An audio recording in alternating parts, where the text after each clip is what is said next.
बिनिका अंचल रे प्रसिद्ध शक्तिपीठ चर्दारे नवान्न अर्पण सुवर्णपुर जिला बिनिका अंचल प्रसिद्ध शक्तिपीठ चर्दा ठारे मां चर्देई ठारे नवान्न अर्पण होईछि।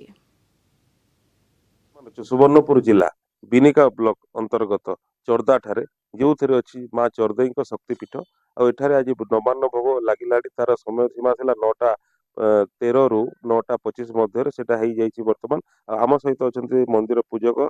किसी प्रतिक्रिया नवा आज्ञा नुआखाई भोगटा जेन काଣା काଣା नुआखाई भोग आज बिनका अंचल प्रसिद्ध शैवक्षेत्र बाबा कपिलेश्वर पीठरे माँ चर्दई ठारे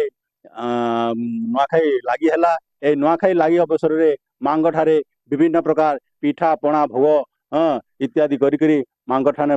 नुआखाई नवान्न लगा करागला। यही अवसर में आम आज भातृत्वपण समस्ते बजाय रखिक समस्ते भेदभाव भूलिक नुआखाई पालन करसु। ये पर्व के आम टाकिक थीसु मन रे गोटे बड़ा उत्साह नहीं और आज ये आसचे मन जेन आग्रह और उत्साहटा अच्छे कहले ना सरे। अरे पर्व के आम गाँव जहाँ भी बाहर लोग बाग थीसन आमर भाई बंधु मैंने समस्ते आज आई थीसन से आज समस्ते मिसिक आम न खासु। 60 किलोमीटर दूरे बरगढ़ रे मुई चाकरी करुचे आईटा मोर जन्म माटे आउ ई जन्म माट रो एंता गुटे तामने भावटे अच्छे जेन भाव की मते आज तामने एंता गुटे दिने ई मोर जन्म माट के घिची तो यहाँ मोर व्यक्तिगत कथा नुहे से यहाँ सारा पश्चिम ओडिशार कथा है